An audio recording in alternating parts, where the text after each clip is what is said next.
अक्सर बच्चों को नहलाने के टाइम पे टैल्कम पाउडर यूज़ किया जाता है। इज इट से कार में डिओड्रेंट्स रखे होते हैं या एयर फ्रेशनर्स रखे होते हैं, उससे भी असर होता है। ये अस्थमा या सीओपीडी हार्ट की बीमारियों से भी लिंक्ड है।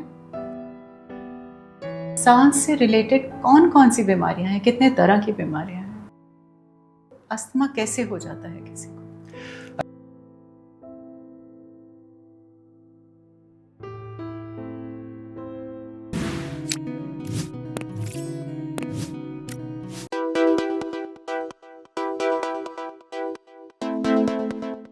जसवीराज टॉक जोन पे हम आपके साथ हर बार एक नया एपिसोड लेके और एक नया टॉपिक लेके जरूर जुड़ते हैं और कई सारे टॉपिक्स हम बना चुके हैं इन वेरियस फील्ड्स।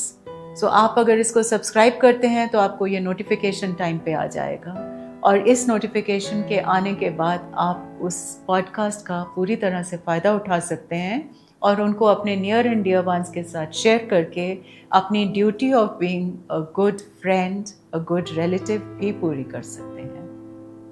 आज हम ऐसी बहुत सी बातें डिस्कस करने वाले हैं, तो आप हमारे साथ अंत तक बने रहिए, क्योंकि अंत में भी हम डॉक्टर साहब से वो सारी चीज़ें पूछेंगे जो हमारे मन में एक तरह से एक मिथ या एक भ्रांति के तौर पर हमारे मन में हैं। वो आज हम डॉक्टर साहब से सारी बातें क्लियर करने वाले हैं। सो आप अपने फ्रेंड्स, फैमिली, बच्चों के साथ बैठ के ये पॉडकास्ट देखिए, ये नॉलेज शेयर कीजिए और इसका फ़ायदा उठाइए। इसी पॉडकास्ट की छोटी रील्स, 30 सेकेंड्स वाली रील्स आपको इंस्टाग्राम पे मिल जाएंगी, जसवीराज टॉक जोन पे, या यूट्यूब पे भी यही रील्स आपको एज शॉर्ट्स एंड क्लिप्स मिल जाएंगे। सो प्लीज़ आप सब्सक्राइब कीजिए और इसका भरपूर फ़ायदा उठाइए।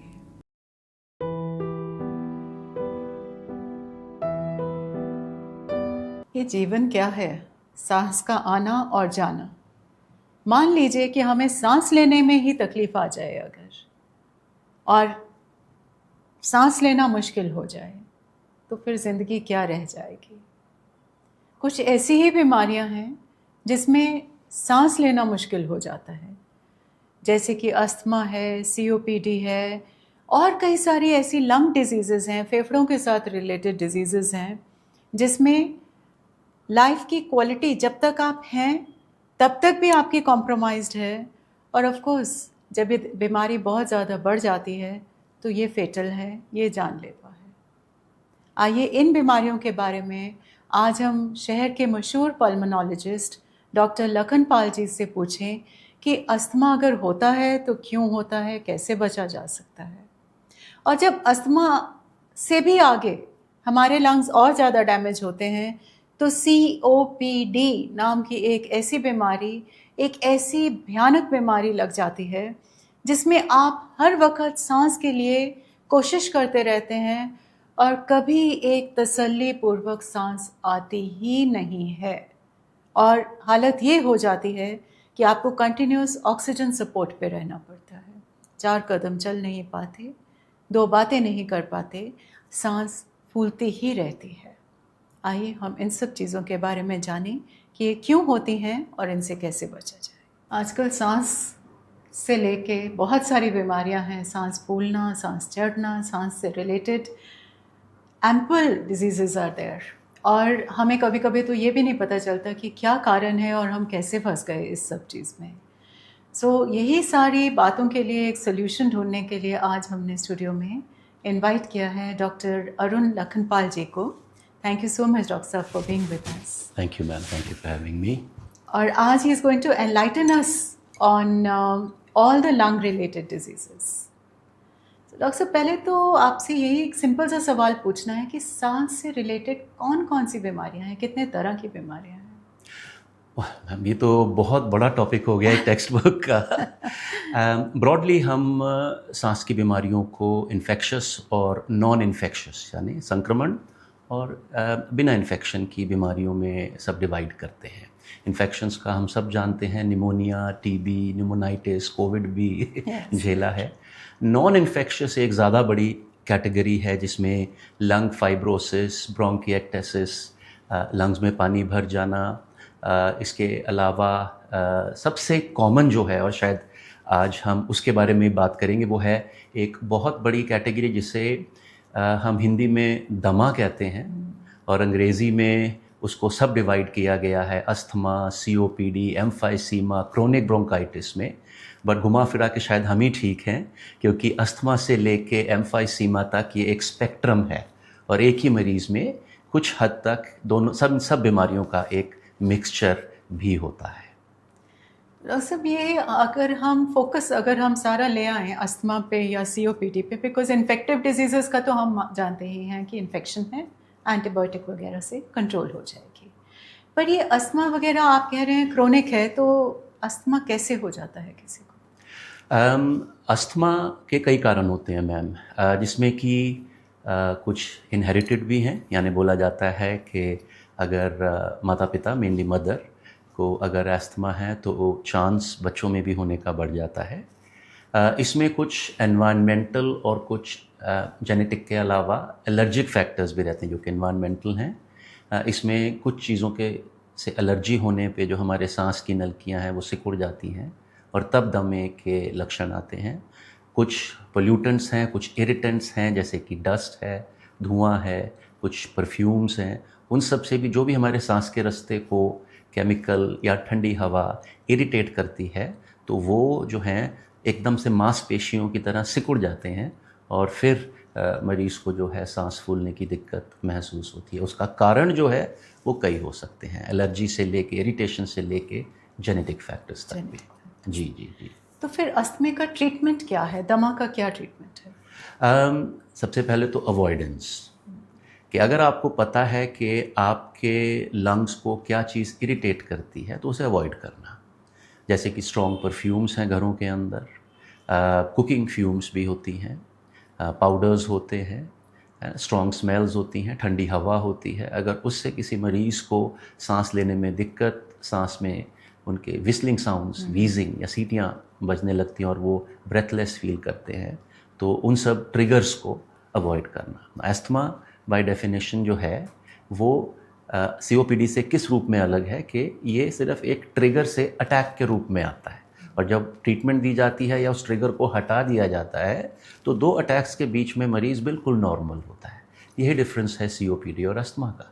एक फैक्ट चेक लेना चाहती हूँ कि लोग कहते हैं कि पोल्यूटेंट्स का बहुत रोल है, गंदी हवा, पोल्यूशन, या जो लोग सल्हाबे वाले घर में रहते हैं जिसमें कंटिन्यूसली दीवारें गीली रहती हैं या खिड़कियां बंद रहें, या बहुत भारी पर्दे हैं जो हमेशा ड्राई क्लीन होके या साफ़ ना किए जाएं, या मोटे कारपेट्स लगे हों और वो कारपेट मैले रहते हों या उनमें भी सीलन हो, तो इससे अस्थमा बहुत जल्दी हो जाता है बच्चों को भी और रहने वाले लोगों को। तो अस्थमा के ट्रीटमेंट में मेन है ट्रिगर को पहचानना और अवॉइडेंस, चाहे ब्लड टेस्ट करके, स्किन टेस्ट करके, या मरीज़ की अपनी परसेप्शन से। अगर जानवरों के फर से या आपको हाउस डस्ट माइट, घर में जो पर्दों में, सोफ़ा सेट्स में जो धूल होती है उनमें एक जीव रहता है जिसे हाउस डस्ट माइट कहते हैं, उससे, या घर में कहीं पर सीलन है यानी सलाबा जिन्हें पंजाबी च कहते हैं, या उसमें जैसे काई लग जाती है हरे रंग की, वो भी एक एलर्जी को ट्रिगर करती है। तो इन चीज़ों को अवॉइड करना, स्मोकिंग को भी अवॉइड करना, और साथ में कुछ चीज़ें जो अस्थमा को वर्स करती है, जैसे एसिड रिफ्लक्स है, या नज़ले के साथ जो ज़ुकाम में जो फ्लेम, जिसे कि पंजाबी में रेशा भी बोलते हैं, जो वो गले में गिरता है, वो भी एयरवेज को ट्रिगर करता है। तो अपर एयरवे की इन्फेक्शंस, एलर्जीज़ को ट्रीट करना, एसिड रिफ्लक्स को ट्रीट करना, जिसमें परहेज़ यानी खाने पीने का ध्यान रखना है, उसके भी इम्पोर्टेंस है। और आखिरी में फिर दवाइयाँ रहती हैं, जिसमें एज अ डॉक्टर मैं बार बार कहूँगा कि इन्हेलर एक बहुत ही ज़रूरी औषधि है, और that should be our first line of defence. तो इन्हेलर बहुत ज़रूरी होता है अस्थमा के management. What is the full form of COPD? COPD umbrella term है, इसका फुल फॉर्म है क्रोनिक ऑब्स्ट्रक्टिव पल्मोनरी डिजीज़। अगर इसको अंग्रेज़ी के एक एक वर्ड को हम तोड़ के इसका जो है मतलब समझे तो यानी क्रोनिक अस्थमा से डिफरेंट है कि अस्थमा जैसे अटैक के रूप में आता है और बीच में मरीज़ बिल्कुल ठीक होता है। COPD में ये जो बीमारी है क्रॉनिक होती है, यानी मरीज़ सदैव हमेशा कभी कम कभी ज़्यादा जो है वो हमेशा उसका सांस फूलता रहता है मरीज़ का। ऑब्स्ट्रक्टिव, ये जो अस्थमा और COPD की बेसिक पैथोलॉजी है, जो कारण है वो क्या है कि हमारा जो सांस के रास्ते हैं वो एक पाइप की तरह है। हम यहाँ से सांस लेते हैं और कुछ पाइपें जो है वो हमारा लंग, जो कि एक स्पंज की तरह काम करता है, वहाँ तक हवा को ले जाती है और लंग्स में जो है वो हवा हमारे खून से मिलकर और फिर हार्ट में जाती है और वो फिर हमारे बाकी के शरीर को सप्लाई करता है। तो ये जो पाइप्स हैं, जो पानी की पाइप की तरह जो सांस की हवा को हमारे फेफड़ों तक ले जाती हैं, इसका जो कैलिबर है, जब ये पाइप छोटे या बड़े होते हैं तो सांस में रुकावट आती है, सीटियाँ सुनाई देती हैं और मरीज़ को जो है ब्रेथलेसनेस यानी सांस फूलना जो है वो की शिकायत महसूस होने लगती है। तो ऑब्स्ट्रक्शन में जो है, अस्थमा में जो सांस के रास्ते के आसपास की मांसपेशियां हैं वो ट्रिगर की वजह से सिकुड़ जाती हैं और जब वो ट्रिगर हटता है और इलाज हो जाता है, वो रिलैक्स करके बैक टू नॉर्मल चली जाती हैं। COPD जो कि स्मोकिंग या इंडस्ट्रियल फ्यूम्स, पेट्रोल के धुएँ, फैक्ट्री के धुएँ, पोल्यूशन, जैसे कि हमारे कई बड़े शहरों में है, उससे उसमें एक सूजन, एक इन्फ्लेमेशन हमेशा रहती है और उसकी वजह से फेफड़े सिकुड़ने के अलावा उसमें सूजन आती है जो कि परमानेंट बन जाती है और प्लस जो पोल्यूशन है, इरिटेंट है, उसको बाहर निकालने के लिए, जो कि बॉडी का अपना एक डिफेंस मैकेनिज्म है, वो ज़्यादा म्यूकस बनाता है। अगेन रेशा, जो सुना होगा कई मरीज़, मुझे रेशा बहुत बनता है, एक इम्पॉर्टेंट साइन है कि लंग्स में इन्फ्लेमेशन है और ये जो बलगम जो है प्रोड्यूस करता है शरीर, हम नॉर्मली भी करते हैं, बट एक इन्फेक्शन, एलर्जी या इरिटेशन जब होती है तो वो ज़्यादा बनने लगता है और वही फिर सांस के छोटे रास्तों में जम के उनको निष्क्रिय कर देता है और वो बलगम फंस के सॉलिड हो जाती है और सांस का रास्ता छोटा होने लगता है और ये changes more or less permanent होते हैं। तो ये पार्ट क्रोनिक और ऑब्स्ट्रक्शन का हो गया और पल्मोनरी डिजीज़ यानी कि ये नॉर्मल नहीं है, ये एक सांस की बीमारी है। COPD को अम्ब्रेला टर्म बोलते हैं, हम हिंदुस्तान में दमा, जिसमें अस्थमा, COPD सब है, बट COPD के अंडर फॉरेन मेडिसिन में एम्फाइसीमा और क्रोनिक ब्रोंकाइटिस आता है। क्रोनिक ब्रोंकाइटिस वो जिसमें थोड़ा खांसी ज़्यादा होती है, बलगम की प्रोडक्शन ज़्यादा होती है और एम्फाइसीमा वो जो कि अक्सर स्मोकर्स में ज़्यादा होता है और CT स्कैन में दिखता है कि जो फेफड़े के जो स्पंज वाला हिस्सा है, जिसमें छोटे छोटे से फपोले बने होते हैं, जिसमें गैस एक्सचेंज होता है, जिन्हें एल्वियोलाई कहते हैं, उसमें जाके स्ट्रक्चरल डैमेज होता है। उसमें लंग की इलास्टिसिटी जो है वो अफेक्ट होती है, फैलने की और सिकुड़ने की क्षमता, जैसे हम सांस लेते हैं, प्लस गैस एक्सचेंज, यानी ये जो लाइनिंग होती है, छोटे छोटे ब्लिस्टर्स जो एल्वियोलाई होते हैं, उसमें गैस जाती है, उनकी दीवारों में ब्लड वेसल्स होते हैं जो कार्बन डाइऑक्साइड छोड़ के फिर ऑक्सीजन पिक करते हैं। तो वो जब डैमेज होते हैं तो सरफेस एरिया नहीं रहता है इस गैस के आदान प्रदान के लिए। तो ये जो स्पेक्ट्रम है ये COPD टर्म के अंडर आता है और कुछ केसेस में दमा जब परमानेंट हो जाए तो उसको भी COPD की कैटेगरी में ही डाला जाता है, जब वो पक्का हो जाए और ठीक ना हो, और इसीलिए अस्थमा की ट्रीटमेंट अर्ली और एग्रेसिवली ज़रूरी है। तो मतलब अस्थमा का पूरा चांस है कि वो आगे जाके COPD में भी कन्वर्ट हो सकता है if untreated, if untreated and if not neglected. yes ma'am. So doctor साहब, ये जो COPD है, इससे जैसे आपने बताया कि इसका जेनेटिक, तो of course there can be a genetic origin, but more or less it is pollution, dust, industrial fumes वगैरह। अगर उससे बचाव किया जाए तो क्या ये संभव है कि कोई व्यक्ति COPD से बच जाए? COPD, यस मैम, अगर हम अपना रहन सहन जो है ठीक रखें, स्मोकिंग से बचाव रखें, अगर हमारा प्रोफेशन जो है फैक्ट्रीज़ में है या हम मोटर मैकेनिक हैं या किसी भी ऐसी इंडस्ट्री में हैं जहाँ शीशे का या मेटल का बुरादा उड़ता है, कोई भी ऐसी चीज़ जिसको हम सांस में लें, जैसे कि कंस्ट्रक्शन वर्कर्स हैं जहाँ रेता या पत्थर का बुरादा होता है, तो उन सब चीज़ों के बचाव से COPD को से बचाव किया जा सकता है। डॉक्टर साहब, ये जो COPD के पेशेंट्स हैं, फिर इनका क्या ट्रीटमेंट रहता है? अगेन एज एस्थमा, COPD का ट्रीटमेंट भी जो है अपार्ट फ्रॉम अवॉइडेंस जो है रहता है इनहेल्ड थेरेपी।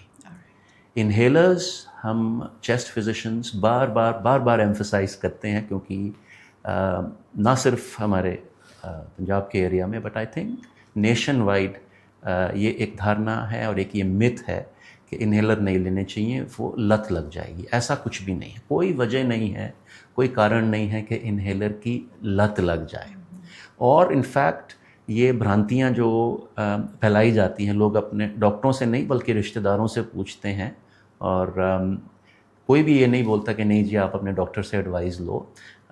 हमारे यहाँ थोड़ा सा एक ये है कि हमसे कोई कुछ पूछे, हम एज डॉक्टर्स नहीं एज नॉन मेडिकल पीपल हम एडवाइस ज़रूर देते हैं, चाहे कुछ ना भी पता हो। तो ये एडवाइस अक्सर मरीज़ों को मिलती है कि नहीं नहीं नहीं पंप नहीं लेना चाहिए। तो पंप तो लेना चाहिए, क्योंकि उसमें जो मेडिसिन है वो सीधा वहाँ जा रही है जहाँ की ज़रूरत है। टैबलेट है, हम मुंह के रास्ते पेट में लेते हैं, वो खून में जाती है।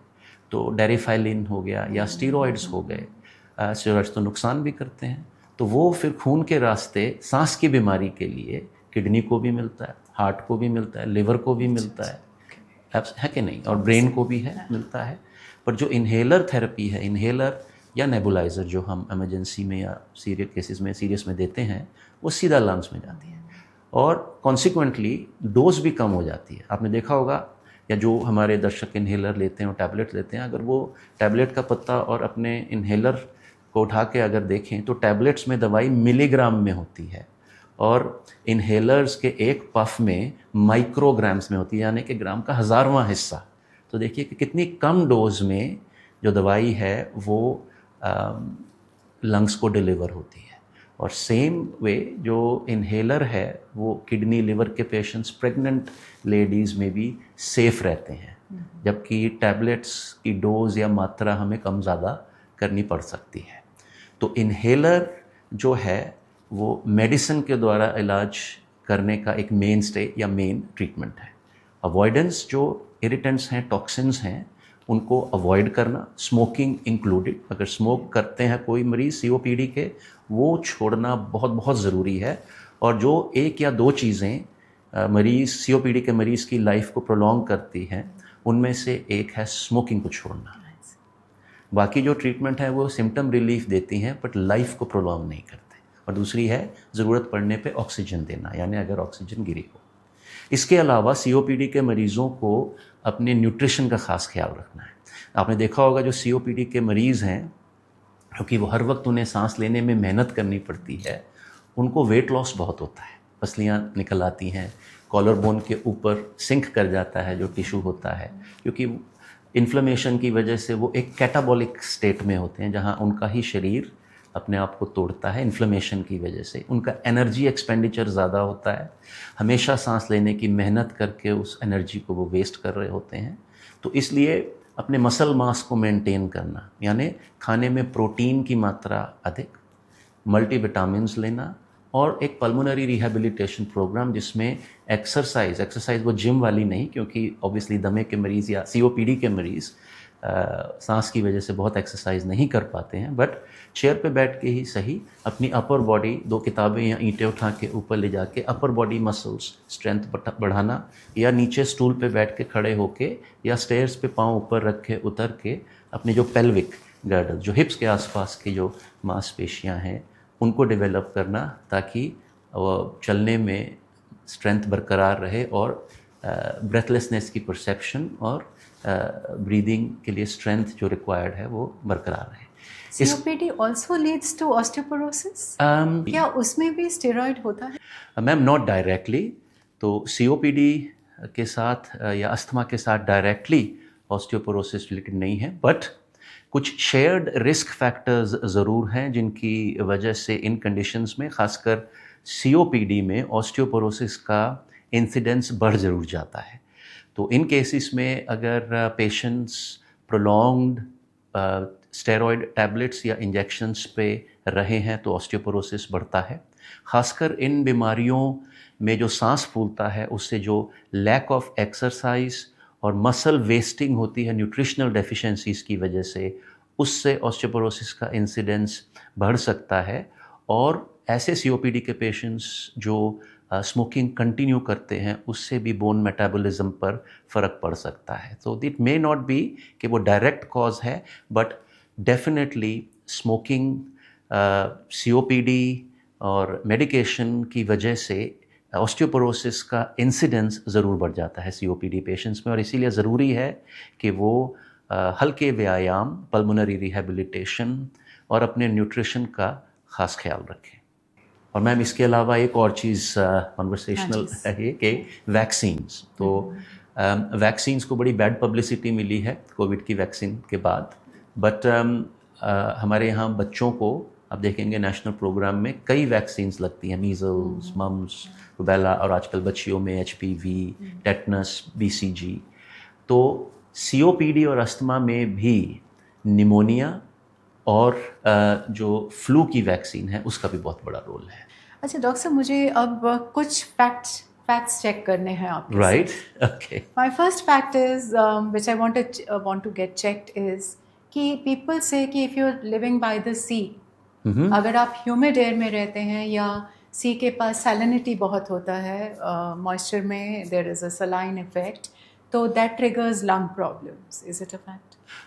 Not necessarily, madam. No, no. So if there are allergens in the air, or if the air is cold, अगर हवा बहुत ठंडी है, जैसे कि एक्सरसाइज इंड्यूस्ड अस्थमा एक होता है, जिसमें कि खासकर बच्चों में जब वो फुटबॉल या हॉकी खेलें तो उनको अस्थमा का अटैक आता है। वो खेलने से नहीं है, वो जब एक्सरसाइज से तेज़ तेज़ सांस लेते हैं तो हवा, हमारा शरीर गर्म नहीं कर पाता, वो जो ठंडी हवा का सांस हम लेते हैं वो ब्रीदिंग ट्यूब्स के मसल्स को ट्रिगर कर देता है।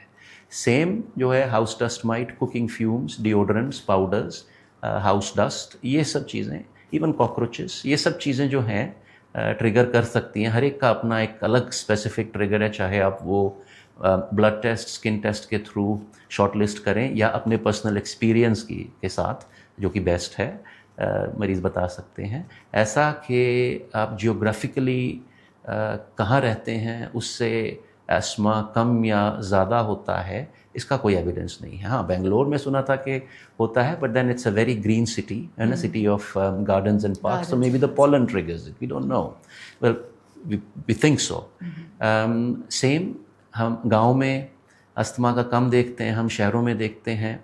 उसका एक इंटरेस्टिंग हाइपोथेसिस है जिसे हाइजीन हाइपोथेसिस कहा जाता है, यानी कि वेस्टर्न सोसाइटीज़ में और हमारे यहाँ भी बड़े शहरों में और समृद्ध परिवारों में जहाँ हम साफ़ सफाई का ज़रूरत से ज़्यादा ध्यान रखते हैं, वहाँ जो बच्चे पैदा होकर बड़े होते हैं उनका इम्यून सिस्टम, जिसे कभी कोई चैलेंज ही नहीं मिला होता, जब आगे चल के उसे एंटीजेंस और अलग अलग ट्रिगर्स जो हैं वो बॉडी को चैलेंज करते हैं, तो उनका इम्यून सिस्टम अब नॉर्मली बिहेव करता है। और इसीलिए देखा जाता है कि वेस्टर्न कंट्रीज़ और हमारे यहाँ शहरों में समृद्ध परिवारों में जो है एस्थमा का इंसिडेंस थोड़ा सा ज़्यादा है। तो कहते हैं हम कि बच्चों को फुटबॉल घास में खेलने दीजिए, थोड़ा नेचर से घुलने मिलने दीजिए। जिन्हें कुत्ते बिल्ली के फर से एलर्जी है, ऑब्वियसली उनका अस्थमा तो ट्रिगर हो सकता है, बट बचपन में जब अस्थमा अगर नहीं है तो उन्हें जो है एनिमल्स के साथ घुलने मिलने दें और नेचर से घुलने मिलने दें, तो पॉसिबली अस्थमा का इंसिडेंस घटेगा। डॉक्टर साहब, ये जो विंटर्स के कपड़े हम स्टोर कर लेते हैं कबर्ड्स में, एंड उनको प्रोटेक्ट करने के लिए नैप्थलीन बॉल्स या और कई केमिकल्स डाल के उनको हम स्टोर करते हैं, तो आफ्टर 6-7 मंथ्स जब उनको दोबारा यूज़ करने की बारी आती है तो उसको भी, उससे भी ट्रिगर हो सकता है?